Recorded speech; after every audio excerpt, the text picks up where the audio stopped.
Hi, everyone, and thank you for joining us tonight. My name is Whitney Kaysen, and I am the director of VetLink here at Services School.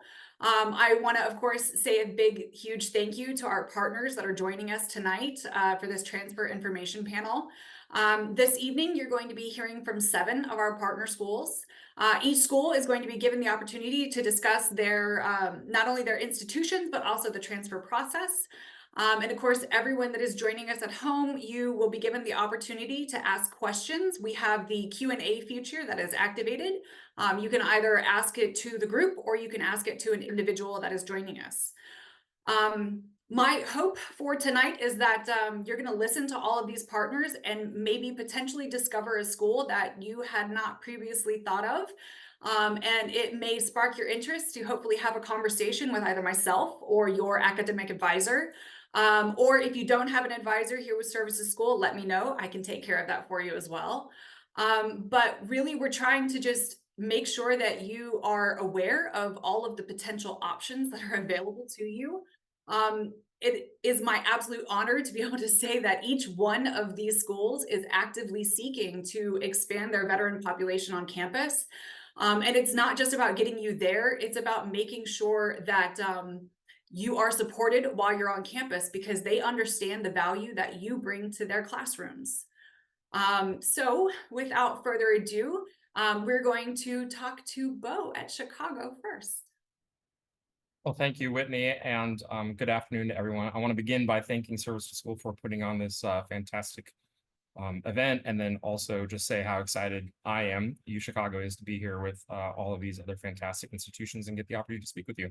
So I will queue up a quick slideshow as we go through to chat a little bit about Chicago. So I think it should be pulling up now. Is it, Whitney? Can you see? Yeah, it looks good. Okay, all right. Got several monitors up at the same time, so I'll have to coordinate. So Chicago is very proud to have veterans as a key and important part of our campus community and culture. All of our undergraduate veterans are called veteran scholars at Chicago, and we'll talk a little bit about the university and then briefly also about some of the different programs and curriculums there, and then opportunities that are specific to veterans, and then finish on the finish on the piece of admissions and transfer, which everybody's excited to hear more about. So, here we go. So the University of Chicago is a liberal arts institution. The wonderful thing is that we have the college nested within the broader research institution. So there's a tremendous number of opportunities for all of our students, and our veteran students tend to really engage and take terrific are really excited to take advantage of the research opportunities and the access to faculty, graduate programs, and the such.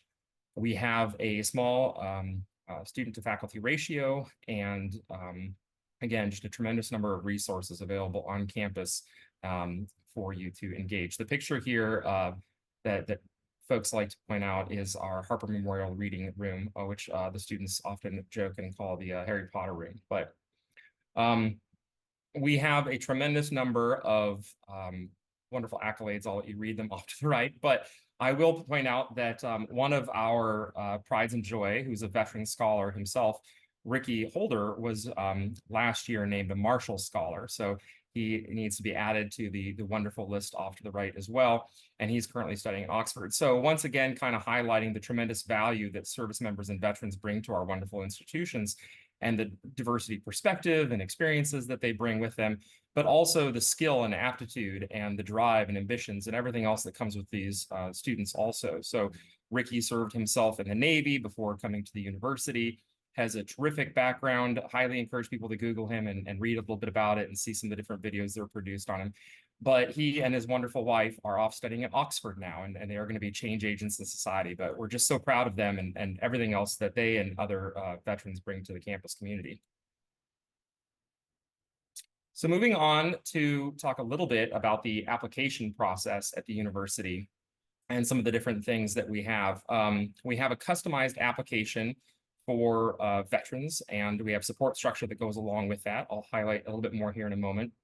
We also have some wonderful programs to include a pre-orientation program that is designed to provide some wonderful resources in connection with the VA, but also professional development opportunities.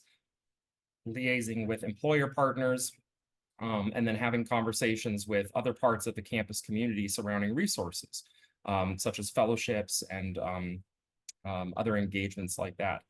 In addition, that PRIO program called the Veteran Scholars Transition Program has a very heavy academic lens to it, which includes calculus and writing efficiency and a variety of other wonderful things that really help further engage our amazing student veterans as they join the campus community and inspire them to really engage even deeper within the quarter once that starts. We are a full yellow ribbon school, and that includes all of our programs, both undergrad and grad. And then there's additional aid opportunities and access above and beyond that as well. Housing is wonderful. I'll show a little bit more detail on that in a second, but that is something that's available for our veterans and their families and pets. And then we have social programming, and that's really designed to build a foundation of community between our veteran scholars, in addition to engaging in the community on campus kind of overall. We are very excited for the diversity perspective that students bring to campus, all of our students, including our veterans. And sometimes that foundation of community has a tremendous amount of value before even setting foot on campus. So there's wonderful opportunities for spouses to meet with one another, for service members and veterans to meet with one another, and again, build that community out. And then extending that to our other amazing students on campus, professors, staff, and a variety of resources. And then we have dedicated academic and career advising and tutoring available, and faculty outreach, and a whole host of different resources and programs like that too. The core curriculum is something that we're particularly proud of at U Chicago. It serves as the basis of the liberal arts education, and our students are able to engage in the humanities, social sciences, and the whole list off to the left. I have to read them all out for you, but it's something that we're really excited and passionate about, and our students tend to really enjoy engaging in and taking advantage of all of these different things, which serve a little bit different structure than many of the general arts education models that folks may have had access to or explored previously. In addition to that, our campus has labs like Fermilab and Argonne that our veteran scholars have a tremendous amount of access to. Our students go on a tremendous number of career treks. Career treks are these really exciting opportunities where veterans and all of our students are able to explore industry areas across the entire country and the globe on these little jaunts, which is really wonderful. So veteran students will and have traditionally gone on them during spring break, during winter break, from anywhere from New York, looking at finance, to going to San Francisco to explore tech industries, to Hong Kong, to India, Portugal, Spain, the list goes on. And these are funded opportunities, so it doesn't come at a cost to the student veteran to travel to these locations and have conversations with employer partners and explore and kind of confirm or deny your interest in a variety of different fields that you would look to not only study at the university, but also potentially gather internship experience, research experience, and ultimately look to careers in. Off to the left, you'll see a list of some of the very specific U Chicago career programs, and that's also built into the program with specific career advisors, and also industry connections with a variety of folks who are looking to hire veterans specifically and provide unique opportunities. So we're really particularly excited about that. All of our veteran scholars who graduated from the university have gone directly either into grad schools or known where they were going and have started some wonderful jobs prior to graduating. So we're very excited for the wealth of experience that'll continue into the career industries. This is a photo of U53, which is where our veteran scholars tend to live at least their first year to provide that sense of being engaged in the campus community. It is pet friendly, it is family friendly, has studios through 2 bedrooms, and a lot of students enjoy the ability to essentially PCS right after they get out of the military to Chicago and get settled in before starting the academic term. There's opportunities to continue living there all 4 years. We have several students who do. It's campus adjacent, so folks enjoy that. But I really want to highlight one other thing on here, which is the student organizations.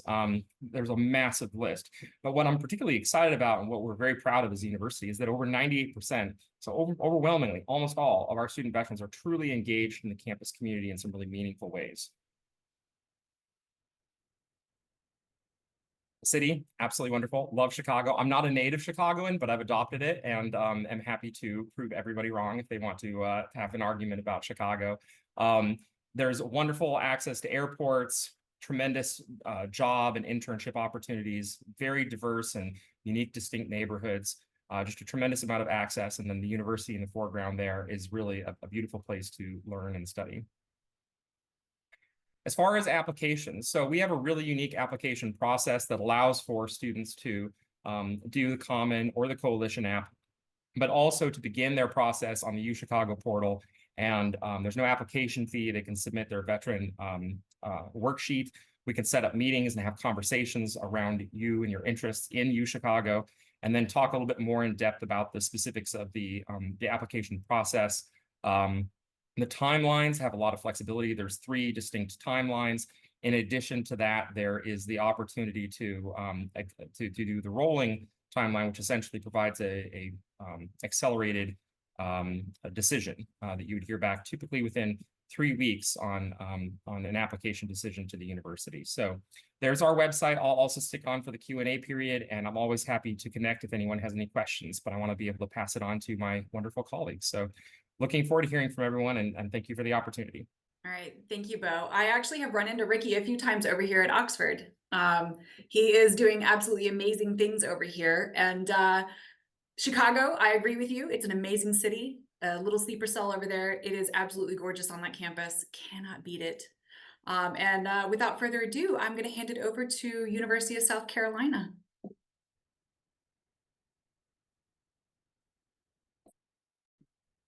All right, I'm going to share my screen.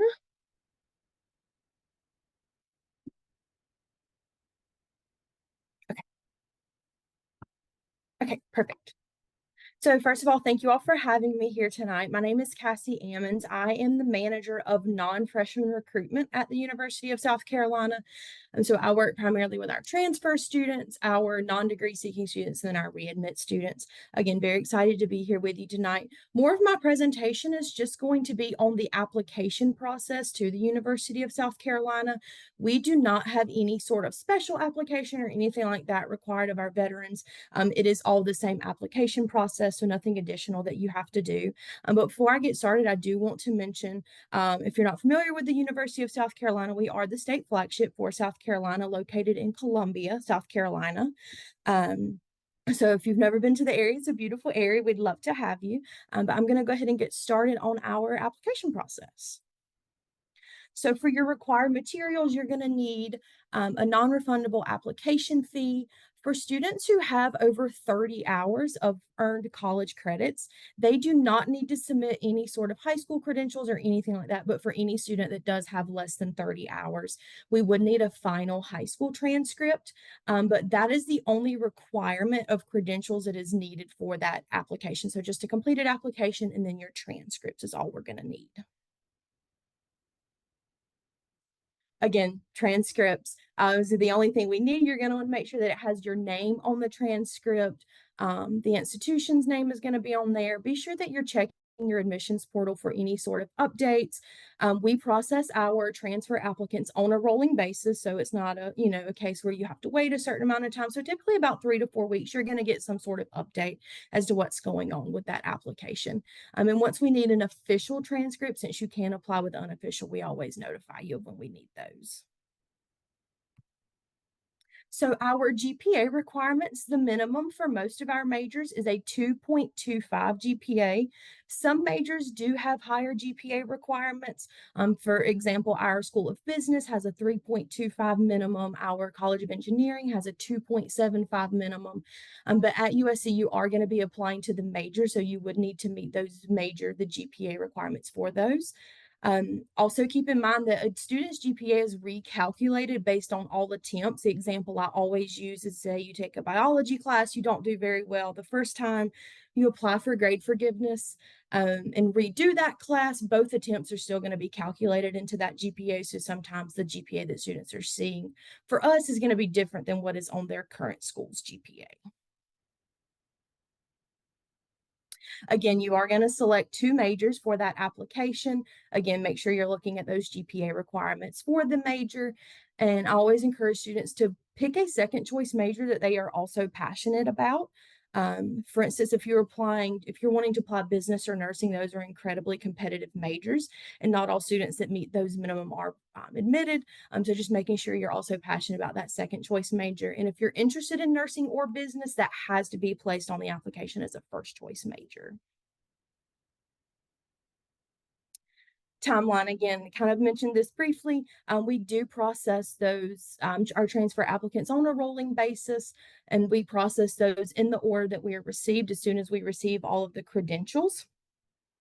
I'm not necessarily going to touch on those decisions at the bottom there just because we touch on that again, and I don't want to have to repeat it to you.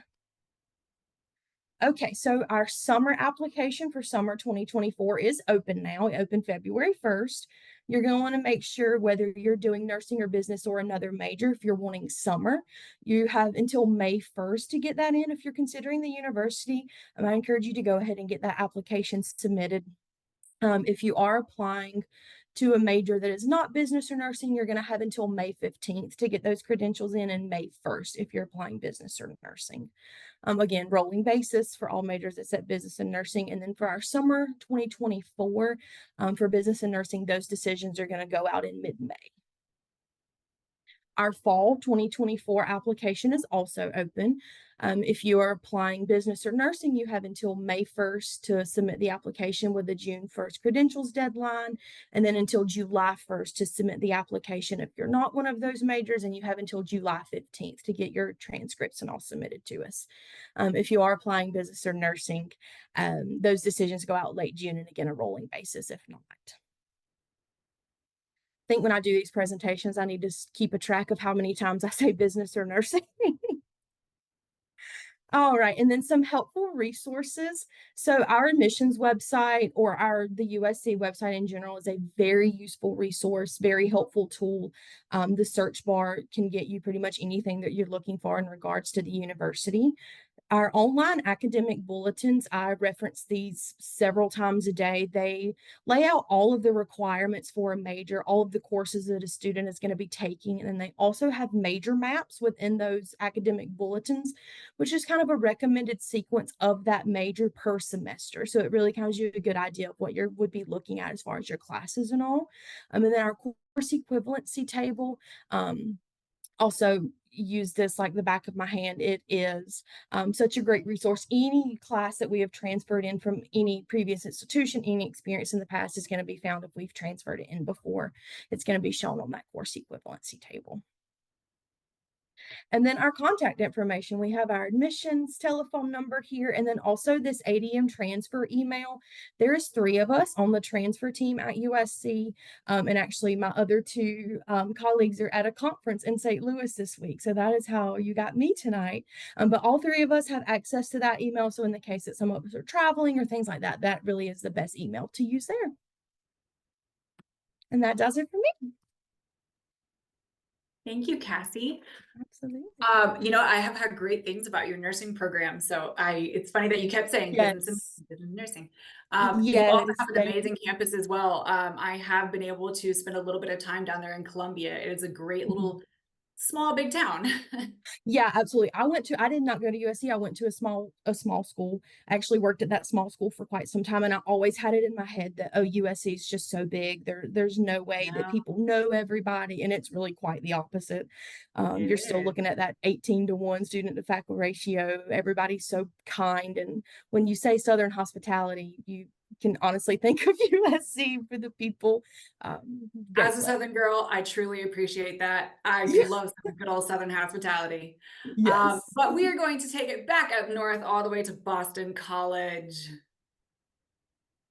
Thanks a lot, Whitney. So my name is Jeff Gallant. I'm Senior Associate Director of Undergraduate Admission, and I'm Director of Transfer, and I'm very glad to be here with you tonight. While I'm not a veteran myself, I have servicemen and women in my immediate and extended family. So it's been really rewarding and meaningful to serve as the primary contact for service to school. Let me share my screen here.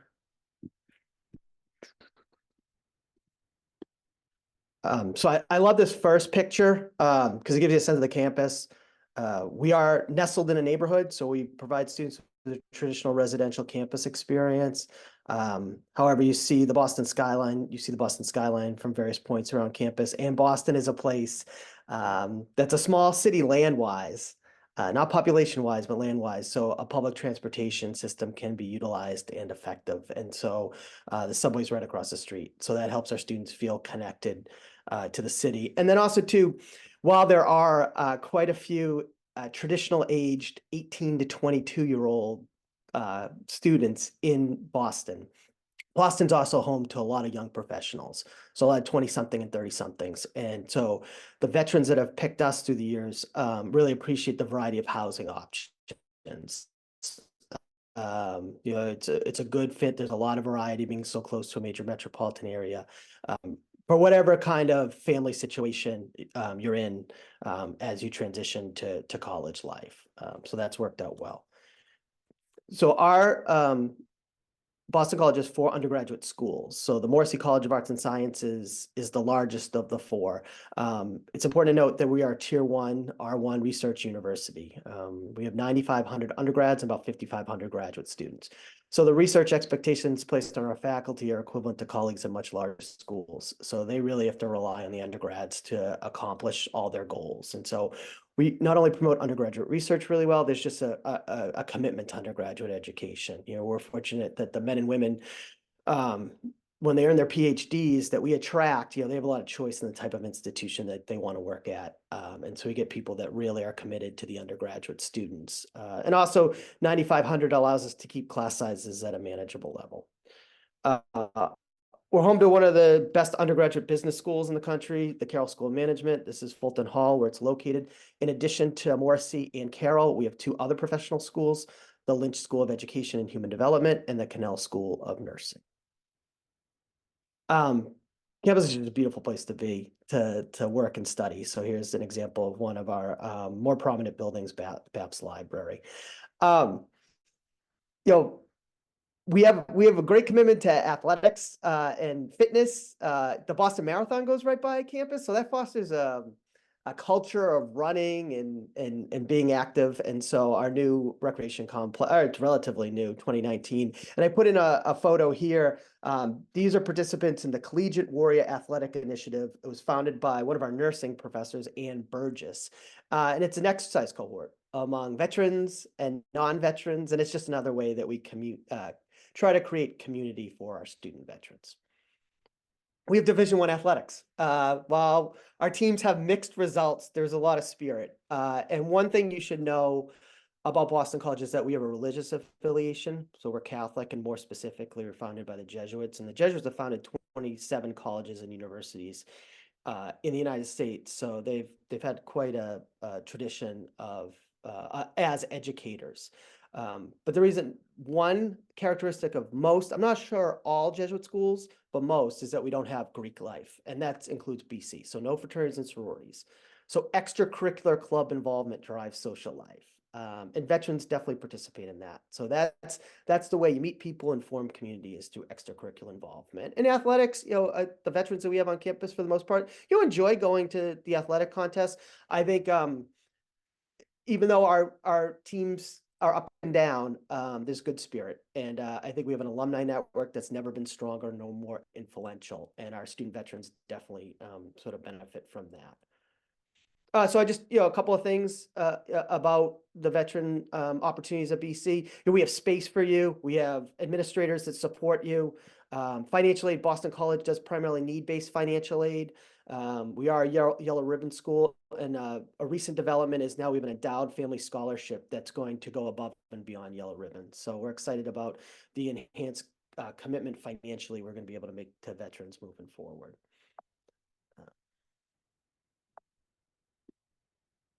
All right, so transfer. I put up some limited information. The key thing, if you want to take a photo of this, is that just the key thing to know is that we have 2 points of entry, 2 deadlines for transfer students. We have a January, a spring entrance point, and a fall entrance point.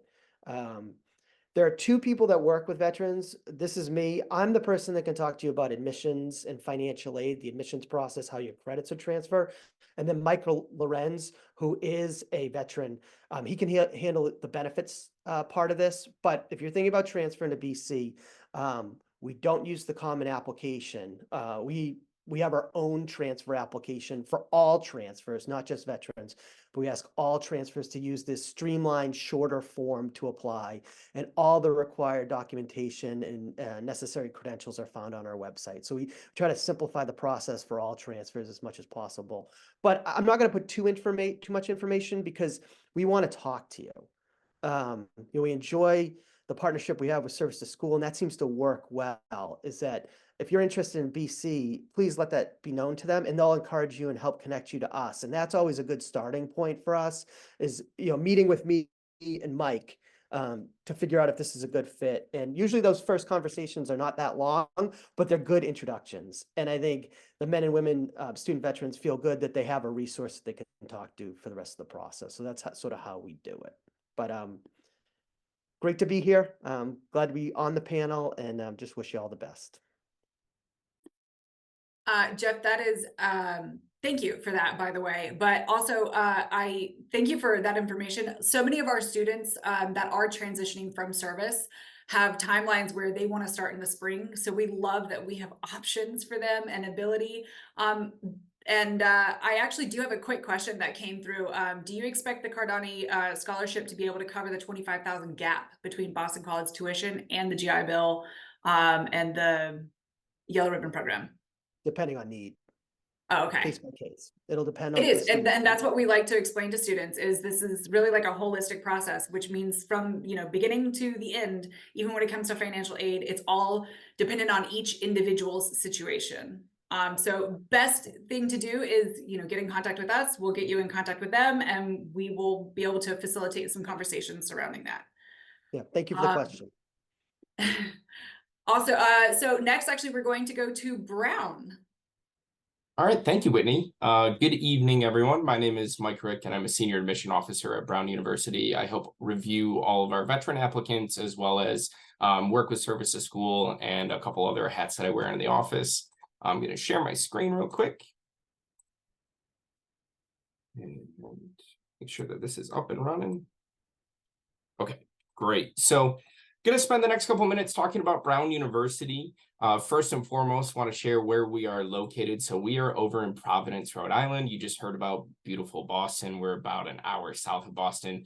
Just don't try to make that drive during rush hour. Otherwise, you'll take a little bit of extra time. But really situated right there in the heart of New England on the eastern coast up that way. We're the second largest metropolitan area on the New England coastline. So it comes with a great opportunity of a really rich cultural experience within Providence, having so many different schools, universities, a vibrant art scene, as well as a wonderful culinary scene, while still being situated next to Boston. Obviously, a lot of professional opportunities there. Very often, we actually will see some of our students who are a little bit older than the traditional college student often live right downtown, right on our campus, or even start to venture out towards the Boston metro area if they have, commitments up that way as well. Another nice piece is that we're very close to New York City, right in that kind of middle point there. So a lot of great professional opportunities and ways to get connected with our students, our student body, and of course, being able to travel to and from our campus too. So there's an airport right in the middle,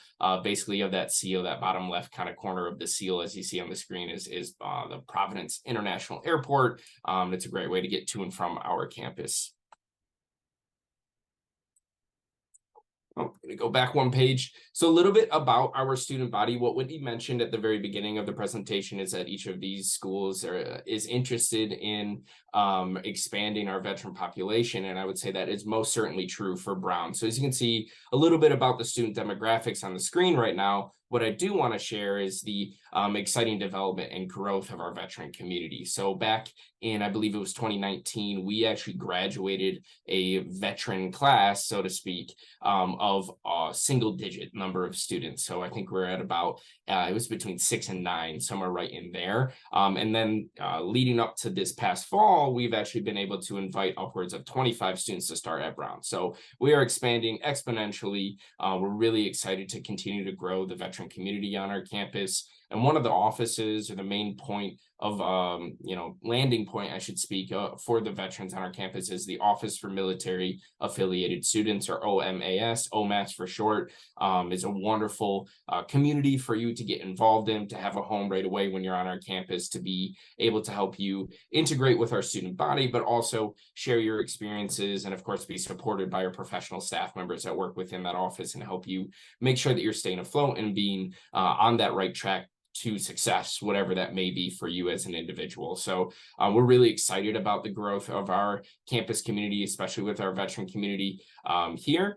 And I will say, as you can see, we're pretty much a moderate sized institution, as you can see, just over 7,000 undergraduate students. And I would say, in the spirit of Brown, we are as much a research institution as we are a liberal arts college as well. So when speaking about the academic portion of Brown, what really defines the experience that you'd have here compared to another institution is our open curriculum. So when you're a student at Brown, you have access to all of our over 2,000 undergraduate courses.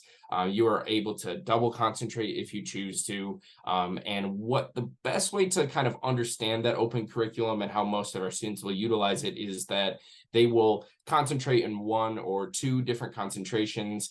To graduate from Brown with a particular concentration, you have to pass at least 30 courses. And within that 30 course curriculum for any given concentration, there will be required courses of typically a half to 2/3 of the 30. So expect about 15 to 20 of your 30 classes to be specific to whatever you're concentrating in or whatever your major would be in. And then the rest of that coursework is completely elective based. There are no core courses that our institution requires students to take. It's really for the individual who has academic interests in multiple areas, to tie different factors into one another, and to want to utilize the open curriculum to the fullest extent as well.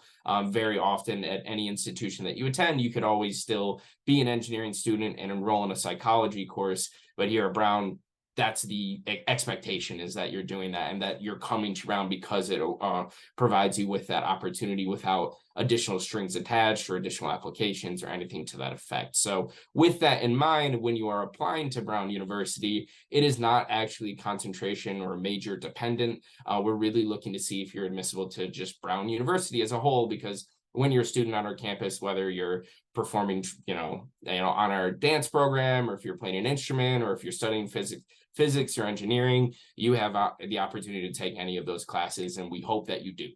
So you need to be a well-prepared individual to be successful on our campus. And you also understand that we have that wonderful OMAS community. We have academic advisors as well, but it really is an institution for an individual who is a go-getter and who will have a plan of action in mind to actually utilize what Brown is best at.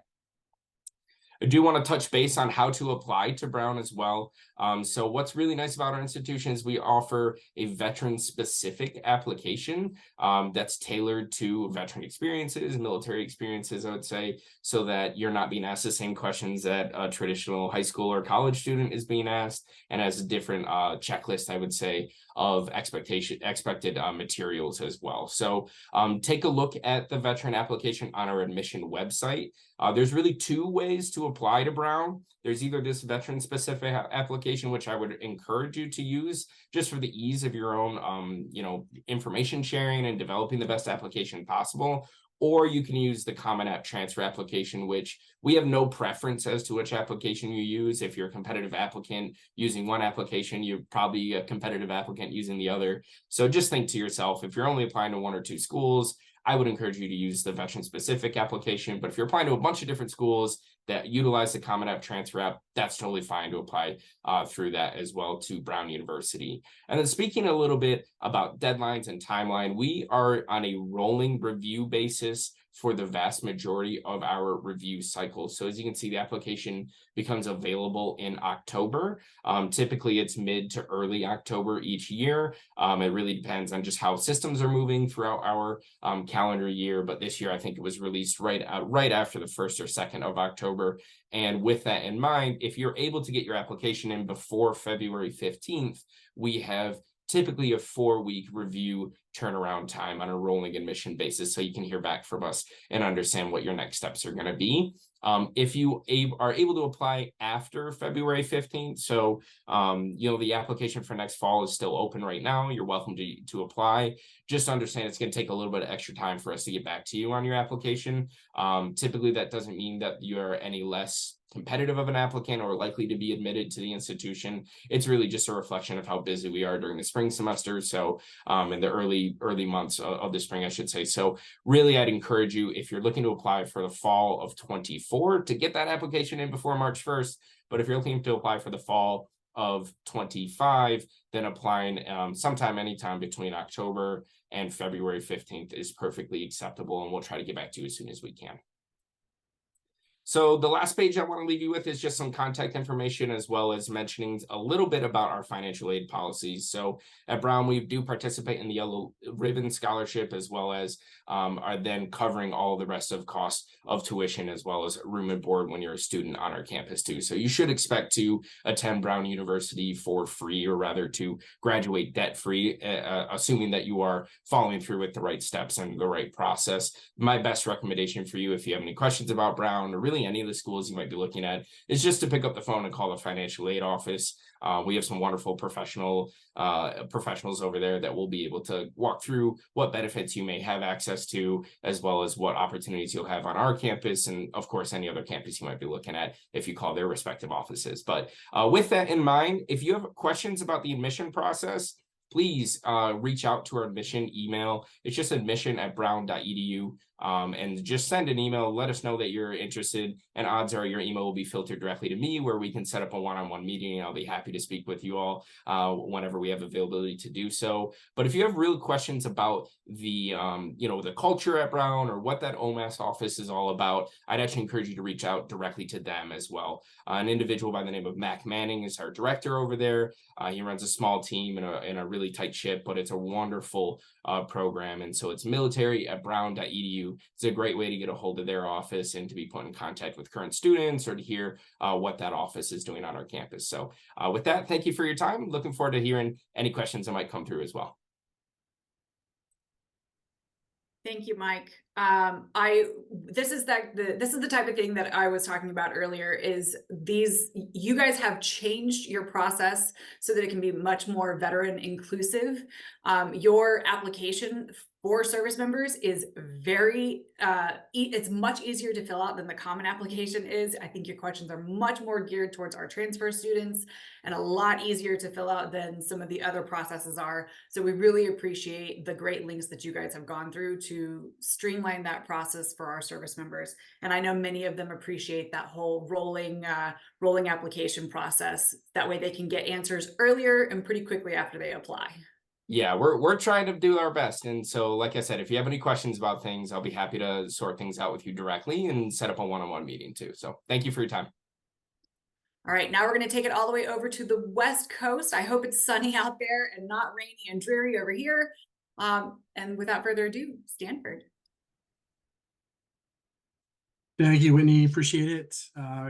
Evening, everyone. My name is Philip Lotz. Excited to be with you. Big thank you to Whitney and S2S. It's always wonderful to partner with you. Honored to be presenting alongside these colleagues who I have great respect for. And wanted to spend a few minutes introducing you to Stanford on the West Coast and share a little bit about the school with you. We're a private university located in Northern California. As many of you are aware, we're about halfway between San Francisco and San Jose, in the heart of what's known as Silicon Valley. Stanford is a private coeducational medium-sized research institution with a strong liberal arts core. When you apply to Stanford, you're applying to the university as a whole, not to a specific department or school within the university. And as transfer students, your major interests are going to be looked at fairly closely. We would expect our admitted transfer students to have an academic background, to hit the ground running on arrival here in a major of their interest. So think about the resonance between what you say you might want to study and what your academic track record suggests you are prepared to, or in the process of preparing to study. That matters a great deal to us, as many of our admitted transfer students will come in at kind of the junior level, the third year level. We operate on the quarter system, which is an important point of distinction that I want to make clear with you this evening. It means that you would pack kind of 3 quarters into each year, usually with a summer quarter off, meaning you'll take about 1.5 years worth of coursework each year. Each quarter is approximately what you would do in a semester at a traditional semester-based system. So 3 semesters, 1.5 years. So by the end of 2 years with us, if you enter as a junior, you've likely taken around 3 years worth of classes with us. For students who fit well at Stanford, this is really an exciting prospect. It's what draws a lot of students to us. It allows students, even transfer students, to add a minor onto your major, to pursue an honors thesis and graduate with honors, to add on a 5th year perhaps to your college career, and graduate with a master's as well as a bachelor's degree. That option is available to anyone who graduates from the university, provided you're willing to work with an advisor to build those master's courses into your 5-year at that point plan. The majority of our classes are small, as you see here. About 2/3 of classes have fewer than 20 students, and with a student to faculty ratio of 5:1, really creating intimate space for thoughtful and deep academic discourse is the norm at Stanford. Students are encouraged to delve into their passions through internships and research, widely available to all students. Last year, we dedicated more than $6.5 million to undergraduate research grants on our campus. Transfer students are really an integral part of the Stanford community. We think they bring tremendous life experience and unique perspective to our community. The transfer community comes together weekly during your first quarter on campus for students to learn about how best to navigate their next 2, maybe 3 years. This has been a very popular initiative over the past several years. A transfer newsletter has also been very popular, widely circulated among the transfer population, sort of a hub of what transfer students need to know as they're navigating the university here. We've got numerous programs in place to foster relationships and connectivity with the broader Stanford community. One resource that has really significant appeal to veterans includes our Office for Military Affiliated Communities. So you heard my colleague from Brown talk about OMAS. At Stanford, it's called OMAC, O-M-A-C, the Office for Military Affiliated Communities.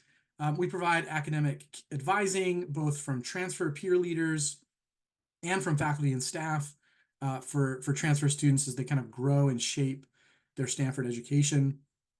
And you come to Stanford with 1 or more years of experience at another college, and many of you with years of life experience that we hope that you'll share with others on this campus.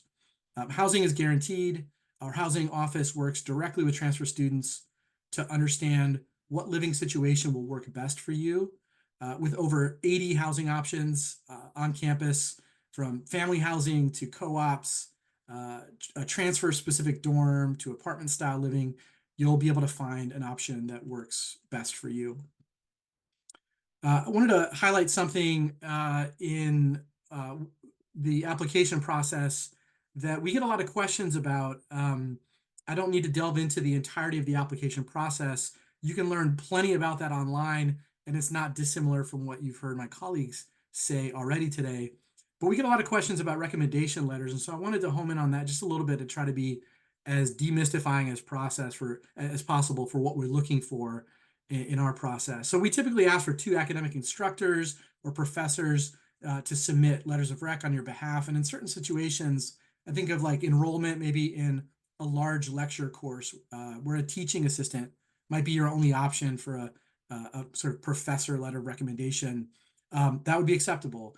If you've been out of college for a couple of years, but you've been active in the workforce maybe, you could submit a work reference in place of one of the faculty recommendations that we ask for.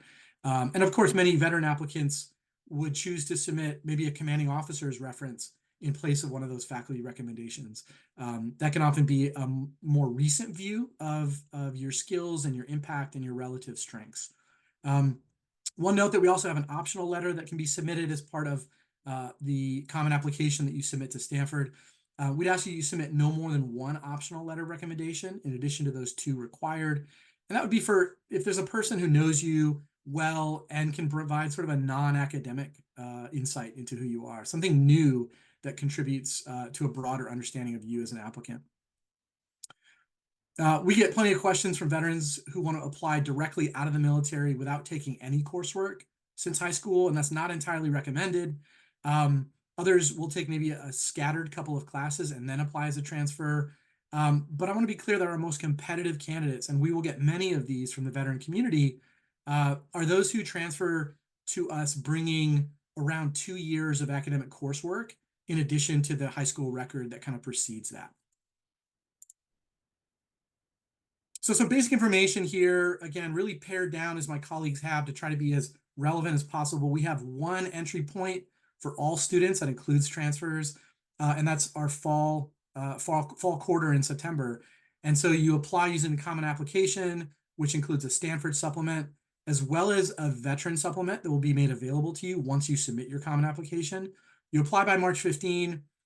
You'll get a decision by mid-May, and you'll reply to us by June 1.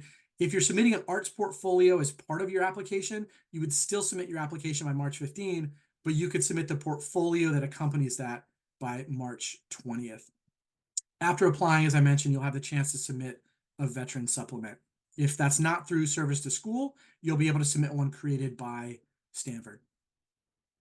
And then finally, as my colleagues have talked about, financial aid, which is a really critical piece of any conversation about accessing higher education. We're committed to providing a financial aid program that makes it possible for all admitted students to attend. Our program is entirely need-based, which means that we'll provide aid to those who need it. If you're admitted, we will meet 100% of your demonstrated need. If you enter with educational funding benefits from the military that can be used for graduate study, we would recommend that you keep those funds for use during your graduate programs if you do those. Because funding can be a little bit more dicey on the graduate level. But we do honor the Yellow Ribbon program. If you choose to use those benefits as an undergraduate, that's perfectly acceptable. We partner with the VA certifying officer in our area. We're need blind for US citizens and permanent residents. That means whether you apply for financial aid or not has no bearing on your admission decision. And all the financial aid that we offer is in grant dollars. That means money you don't have to pay back. We don't include loans in our financial aid packages. And the only students who graduate from Stanford with debt are those who choose to take out loans despite being able to afford the cost of attendance. As a transfer student applying for aid, if our financial aid office sort of would only consider your individual context and not your family, parent, or guardian context, if you are 25 or older and have been financially independent for the past year. So I want to stop there and send it back to Whitney. Wonderful to speak with you. Look forward to answering questions. And we've got a couple more schools to hear from. Thank you all so much for your attention. Thank you, Phil. It's actually really funny. While you were speaking, I got an email about a Stanford letter of recommendation. So I'm really glad that you really went in deep dived into that. We actually do have a question. It is about the letter of recommendation, and they just want clarification. So I'm going to go ahead and ask this. It says, although one letter of recommendation may be from a commanding officer, for example, one letter of recommendation must still be from a prior, or must the other one still be from a prior professor? We would highly recommend that that you make every effort to get one of your letters sort of demonstrating who you are in a learning environment, in a classroom environment. So much of your time here is going to be contributions to a classroom environment. We want to get a sense of who you are there. So I would make every effort to do that. And just to be completely honest, like those are the folks who are going to be most competitive in our process, the ones who have at least someone who can speak to that. That would be our stance. Yep. Okay. But that's one thing that we talk about is trying to find somebody that has potentially taught them in some form of or capacity or another. Even if it's somebody within the military that has taught them, we want to show that they have the capacity to sit in a classroom and potentially learn something at some capacity. So thank you. I appreciate the clarification there. So we're actually going to take it back up north, and we're going to go to Cornell. Hi, my name is Kyle Downey. I'm a Senior Associate Director of Admission, and I'm also in charge of transfer and veteran recruitment for Cornell. I served in the military, and I really do enjoy working closely with our student veteran prospects. So if we're talking about Cornell, it's important to remember our founding vision. Ezra Cornell had the vision to create a university where any person could find instruction in any study. Cornell actually was leading the way by offering a quality education to people regardless of race, gender, ideology, or socioeconomic status.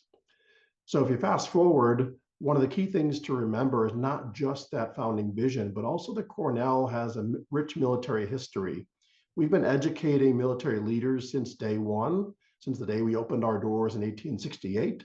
And veterans and current members of the military are still a very key piece of the Cornell experience. So that any person, any study vision now means that we have more than 16,000 undergraduate students from 100 different countries or more, all 50 states in the US. We have about 80 undergraduate veterans right now, and we have about 400 of us on campus who served or whose parents served in the military.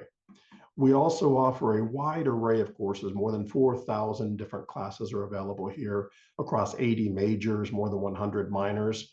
You'll find lots of different opportunities to study different subjects you've never heard of here, or to dive directly into what's most interesting to you at this point. Some of the most popular programs for our student veterans tend to be across the computer and information sciences, our policy and government areas, and our business programs.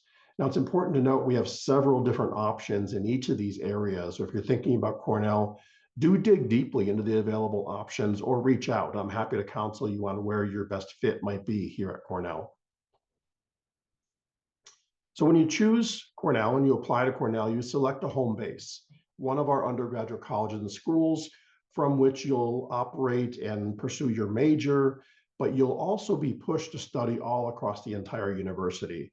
So whether you're a major in, let's say, economics in our College of Arts and Sciences, or you're studying in our School of Industrial and Labor Relations, we really want you to go and explore beyond the boundaries of your home college. And that's honestly one of the great pieces about Cornell, is it can become as small as you would like it to be, but yet you have the vast array of resources available for an institution of our size. So you're going to engage really closely with faculty. We do have a 9-to-1 student to faculty ratio here. You're going to get to know your faculty quite well. And about 80% of our classes have fewer than 50 students, and around 73% have fewer than 30. So you're going to have the vast resources, but that does not come at the expense of engaging very closely with faculty and, frankly, having individual attention here at Cornell. Research is readily available to all of our undergraduate students, from the social sciences and the humanities to our STEM fields. We have a lot of facilities here that we probably couldn't have if we were in a major metropolitan area. For example, botanic gardens. We have our own operating dairy farm and our food sciences building here that you see. We have an observatory right here on campus, a linear accelerator, a synchrotron. The Statler Hotel is a living and learning laboratory, so to speak, for our hotel school students. So no matter what program you pursue here, you're going to find a lot of opportunities for hands-on learning to help craft your field, so to speak, and prepare for the workforce. Now we have a robust student veteran community, and you see some of the key players to help make that possible here on this screen. We've had a fantastic group of student veterans come through the last several years. That cohort has really grown. There's a strong sense of community, and we have a lot of support here as well. We have physical spaces, a student veterans lounge, and the only veterans house. The Veterans Program House is here, houses about 26 student veterans at a time. We have organizations like the Cornell Undergraduate Veterans Association, which is a Student Veterans of America chapter, the Veterans Social Club. We have other layers of support, from my role and the role of our outreach peer counselors working with you in the admissions process, providing guidance and support, right on through our undergraduate program director, Mary, who she and her students will then pick up as you're enrolling at Cornell. And you'll have peer mentors to help guide you through your first year. And then in your home college as well, you have veteran resource team members in your home college. So layers of support there for our student veterans beyond the vast array of support mechanisms available to all Cornell students. So we want to make sure we have you covered from the day you think about Cornell to the day you graduate and go out into our active alumni network. When you apply, you're going to apply using the common application. We can waive certain documents if they no longer apply to your situation. For example, if you've been out of high school for a long time, we can, for example, accept your transcript directly from you rather than needing it to come from your high school.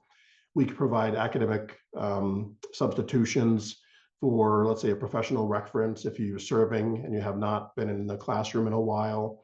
We also readily offer fee waivers for veteran candidates. We don't want finances to be a barrier for you to apply to Cornell. We know they won't be a barrier if you enroll because we are a Yellow Ribbon Program partner and we do have robust financial aid available. Most of our student vets are going to honestly be choosing between full financial aid at Cornell or using their veterans benefits. And so we do want to make sure that you have that option if you want to save your benefits for graduate programs later on, for example. We also have a program called the Veteran Summer Bridge Program, where all admitted student veterans for the fall are going to have the chance to attend that program. 6 weeks in the summer, you live here at Cornell, you live in the residence halls, you take classes here, and we pick up the tab for that experience. It's a great way to acclimate to Cornell, and you'll be either invited or required to attend that program depending on your circumstances. Now all this takes place in Ithaca, New York. Ithaca is consistently rated as one of the top college towns in the US. It's also a great outdoor destination, 100 waterfalls, 4 state parks. You have everything from sailing on Cayuga Lake down the hill to downhill skiing in the wintertime, 30 minutes away, everything in between. It's an idyllic setting and a fantastic place to live and learn.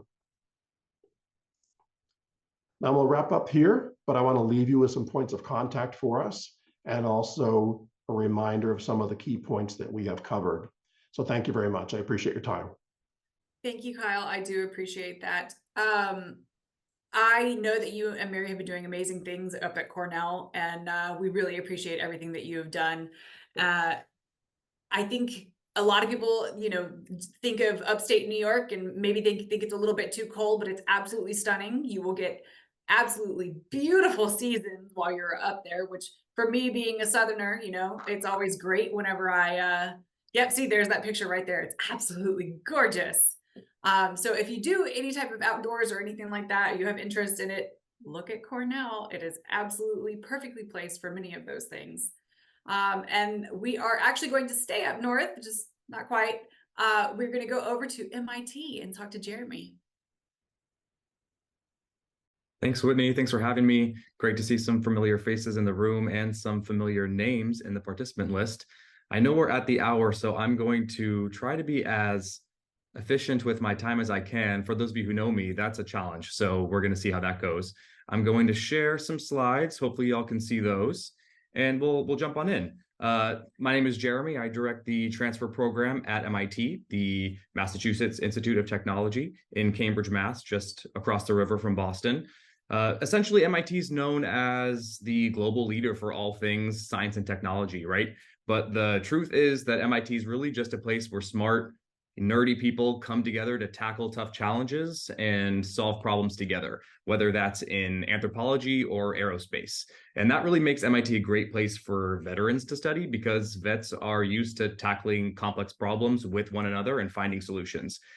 Really, the hallmark of MIT is the fact that it was founded to be a place that didn't just study science and technology, but actually created new science and technology. So the kind of foundation of our undergraduate program is what we call the Undergraduate Research Opportunities Program, or UROP for short. MIT was the first school in the US to formalize undergraduate research as a built-in part of the learning experience for undergrads, which basically means that we have more research than we have students at MIT. So we guarantee that every undergrad and every major can do paid professional research, conduct real research while they're here being a student.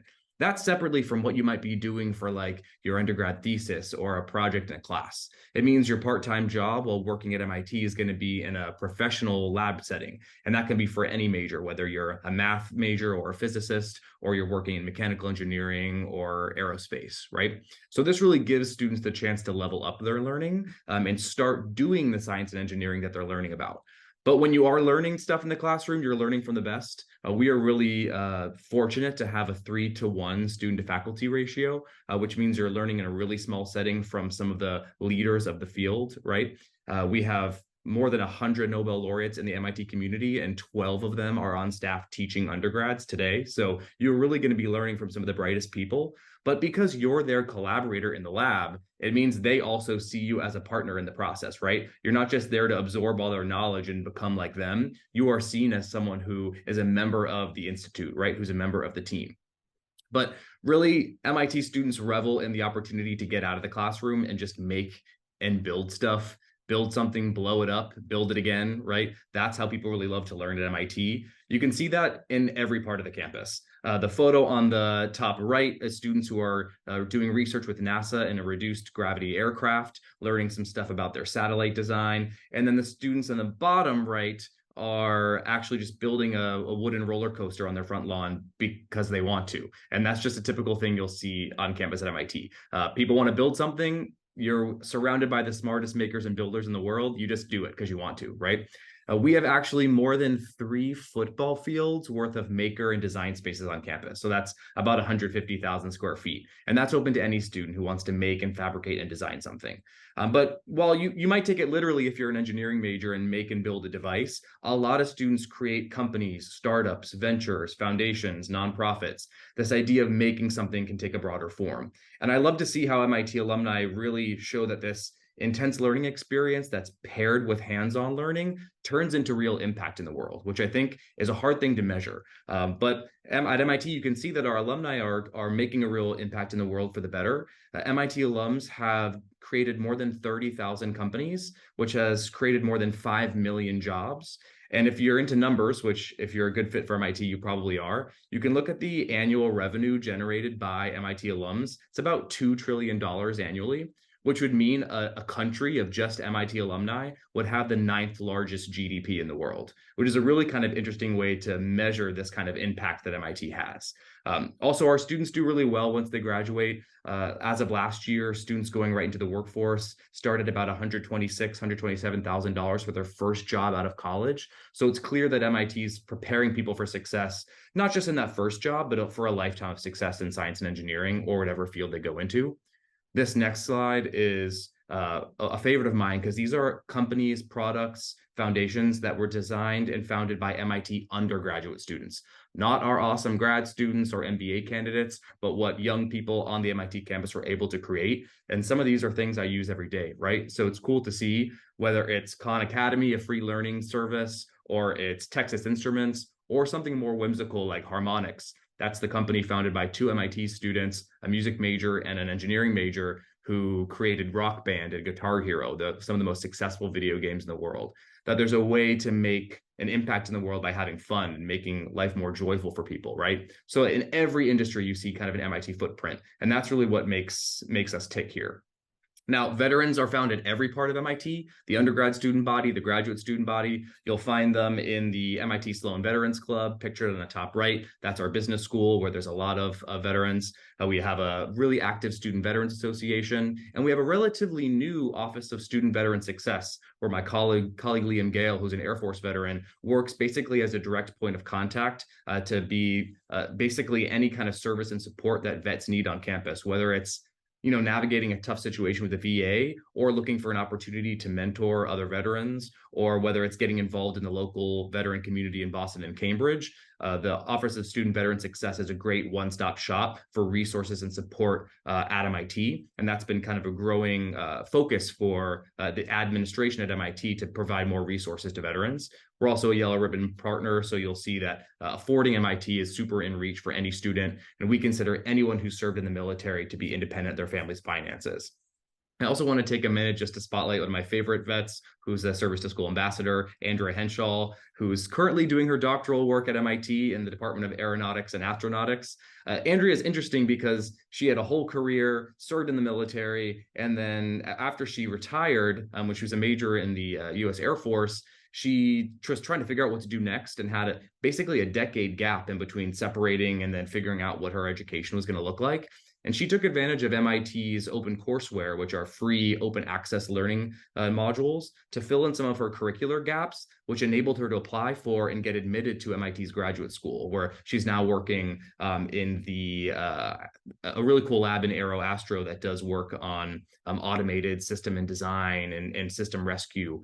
So basically, she's a great resource because she gives back to the veteran community, but she's a really good example of someone who wasn't quite at the spot of being a great applicant, but was able to take advantage of the resources available to fill in those gaps she had and then become a really good fit for our doctoral program. So you don't have to be a perfect candidate, and you might not be ready right now, but there are a lot of resources and support to get you there. And I think that's a really key part of understanding where you fit in this process. It's not a, if you're prepared, but it's going to be, how do we get you to that point, and what resources can we offer to make sure that you're going to be a good candidate for MIT or somewhere else. And that's what Service to School is so great at providing.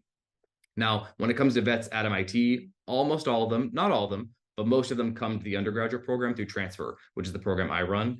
We offer a fall and spring entry point. So like some of the other schools represented here, you can come to MIT in September, or you can come to MIT in February. We have the month of January off as kind of an inter-year month off between the semesters. The upcoming deadline will be the March 15th deadline for the fall transfer program. And that's where the majority of students come in. Our spring transfer program is a little bit smaller. But that being said, we offer those 2 entry points to make sure that there's flexibility for you to figure out what your timeline makes most sense, especially if you have some prep work to do to make sure you have those that academic work to make sure you're a good fit for our program. Now, MIT is a little unique in that even if you're at MIT to study music or molecular biology or philosophy or physics, all undergraduate students at MIT have to take kind of advanced courses in math and science, including single and multivariable calculus and calculus-based physics, and intensive courses in biology and chemistry. So even if you're a finance major or you're studying history at MIT, you also take that really rigorous STEM core. So what we're looking for in transfer applicants, whether you're a traditional student or a non-traditional student coming from a state or a 4-year college or a community college, is that you have a recent record of academic success, especially in STEM. So that means we want to see that students are taking courses in math, hopefully through calculus, they've had some calculus-based physics exposure, and that they're really ready to jump into a full-time program where quantitative reasoning and problem solving is at the center of everyone's academic program. Now, I mentioned we offer full financial aid for all students, so we'll be able to make MIT affordable, and that's especially true for veterans, most of whom at MIT don't pay a dime to go here and even reserve their GI benefits for grad school because we're able to cover their need. We guarantee housing for everybody on the campus. You don't have to choose to live on campus if you don't want to, but there are veterans of all ages at MIT, even living in the undergrad dorms.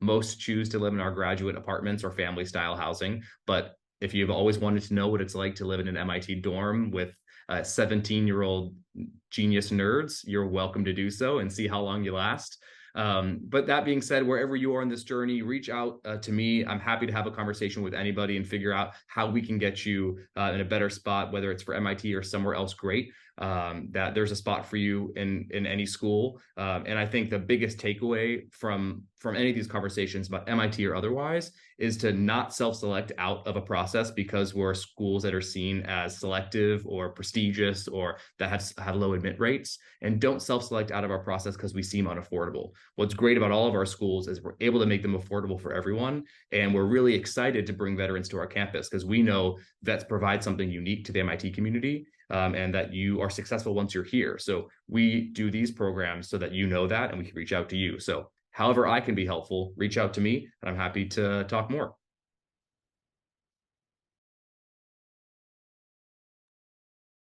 Jeremy, thank you so much for all of that. I have the utmost respect for service members that are able to put in the absolute work that I know is required to make it to MIT. So thank you for that. There aren't too many other questions that are in the chat. Many of you were able to answer some of them, but there is one that I would really like to pose, because it is one that I get so very often. We have service members that have graduated high school, maybe did some dual enrollment while they were in high school, but upon exiting, they don't have any actual college credits, but do have, their JST. And I know it's not one size fits all, but if anybody can maybe advise whether or not they would be considered a transfer or a first year, I would really, I know many of our service members would really appreciate that clarification. Yeah, I'm happy to start just for MIT. Thank you. To be a transfer student, you have to have done, for MIT, you have to have done a year's worth of college, essentially. And that can be part-time or over multiple different part-time terms and summers, but you have to have basically a year of college to be considered a transfer. And that's in a degree granting program, right? So having a JST wouldn't qualify you to be a transfer student. We would consider you in the first year pool. So we certainly have veterans applying to MIT in the first year pool. So that would determine your eligibility. But I think the bigger question sometimes, Whitney, is that not just what students are eligible for, but what's going to set them up for success best. So while you might be eligible to apply to MIT through the first year program with no college experience and just a JST, if you haven't been in the classroom for 10 or 12 years, it's unlikely you're going to be the best fit for our full-time academic program right off the bat. So I usually recommend, hey, get back in the classroom, part-time, full-time, local community college, whatever you can do, get a couple semesters under your belt, and then apply to us for transfer. That will help you put a better foot forward and make sure your application is stronger. But I'm happy to have those conversations one-on-one. I appreciate that, Jeremy. I'm going to go kind of where I see it. Boston, do you guys have an answer to this? Sure, it's similar to others. The clock starts when you graduate high school for transfer credit. So dual enrollment, we could use for placement to fulfill requirements and get added flexibility in your 4-year program, but it won't reduce your total number of credits.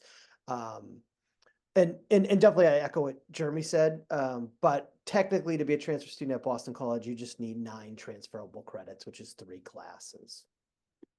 Okay, thank you. I appreciate that. Mike at Brown. Yeah, it's gonna be pretty similar. I will say with the veteran specific application, you don't really need to be concerned about it. You can just apply whether or not you've had that coursework completed or not. You're welcome to just filter right in through the same pool. And I will say our veterans who apply using that transfer application, some veterans actually apply using the freshman Common App application as well. All of those individuals get pulled into the same review pool, though, I will say specifically for Brown. Thank you. That's actually really great for clarification from some of our service members. Bo at Chicago. Yeah, so similarly, whether you apply through the transfer app or the regular app or what have you, you're brought in and reviewed as a veteran applicant. And so there isn't necessarily the concern about whether or not the JST itself is going to make you a transfer student or not transfer student. Essentially, just apply, reach out to us. We'll worry about, reviewing and changing the app designation as necessary on the back end. The JST will not transfer in any credit. So, from that component, if you're concerned about that, you wouldn't see transferable credit coming from the JST itself. But we have lots of other good classes that we can, introduce you to. Thank you. Philip at Stanford. Yeah, our answer at Stanford is going to be very similar to what you heard from Jeremy and Jeff. Clock starts after high school is completed. Unlike Jeremy and Jeff, it's not 1 year of coursework or 9 credits or 3 classes of coursework. It's any amount of earned credit in a degree-bearing program after having completed your high school record. Okay. So I really like having that clarification. We get so many service members that haven't been in classes in 4 or 5 years, but some schools are telling them to apply as a transfer because they want to evaluate those JSTs. So I really like to be able to give clarification anywhere that I can for our service members, because it can get a little muddy in the waters whenever you're looking at multiple applications. Cornell, do you have an answer to this? Yes, for us, dual enrollment would be a first-year student. So if we require that a transfer for us is you either enrolled full-time at a college after high school, or you have earned at least 12 credits at a college after high school. So military credits don't count in that equation. It's actually enrolling, as a matriculated student or even a part-time student at a college itself. Thank you. Cassie at USC. Yeah, so very similar. Our transfer clock starts after you've graduated high school. So you would, of course, get credit for that dual enrollment work. You would just need to make sure we had those transcripts, but you wouldn't be considered a transfer student until you had enrolled at or been in college courses post that high school graduation. If there's ever any questions about any credit that you have received in your military training, we on the transfer team, we put out about 35 appointments a week to be able to meet with students. So if you ever have any questions about, which application or the transferability of anything, please always reach out to us, schedule an appointment. We're happy to kind of review that with you to make sure that you're on the right track. But yeah, transfer is after you've graduated. And for us to transfer, it doesn't matter if you have 3 hours, or 30 after you've graduated high school, you're going to be a transfer regardless. Thank you. I appreciate that answer. There was a question that was posed, and I will let this be the last one because I know that we're getting pressed for time a little bit. But we do have a question. It says, how is a less than stellar college GPA from before joining the military considered? And how much would military experience overshadow this? A very common conversation that we have on our end for things. But if anybody would like to answer that, you're more than welcome to. I can jump in. I mean, from our end, I would say that so we have several students who went to college straight out of high school. Maybe they didn't do so well the first time around due to a whole variety of different, reasons. It could be financial considerations, family considerations, maturity, right? Like a whole host of different things can kind of impact that first go at college. And then several do go into the military and then are, transformed through that experience and considering re-entering education, which is exciting. So what I would say is that we take those conversations seriously, and we will prioritize and put a lot of emphasis on the college coursework that you've either done while you were in the military or after you've left the military or are leaving the military. So in other words, your most recent work is what's going to be prioritized in that review. We'll look at it all, but we're going to, put a prioritization on the most recent stuff. And if you haven't done anything and you're curious and wanting to have that conversation, we're happy to have that conversation too and give you some insights into, and I think I speak for all my peers in this room as well, and saying like, we're happy to have that conversation in terms of setting you up for success and thinking about, okay, what classes could you take as you seek to separate from the military to kind of overcome the stigma from that earlier attempt? And of course, the folks at Service to School are great at that as well. Thank you, Bo. And I'm kind of going to echo that a little bit. If you ever are questioning that, again, reach out to your advisor, to myself. And of course, I will absolutely hands down tell you that any one of our partner schools is more than willing to have that conversation with you. And every one of them, it's not about getting you to apply this year. It's about making sure that you're set up success for that potential future application. So I know that any one of these individuals will steer you in the right direction, and are more than happy to answer any of your questions. So that being said, thank you for joining me this evening. I truly appreciate listening to every single one of you and finding out even more about your institutions. I always feel like I learn so much more as I listen to you all during these events.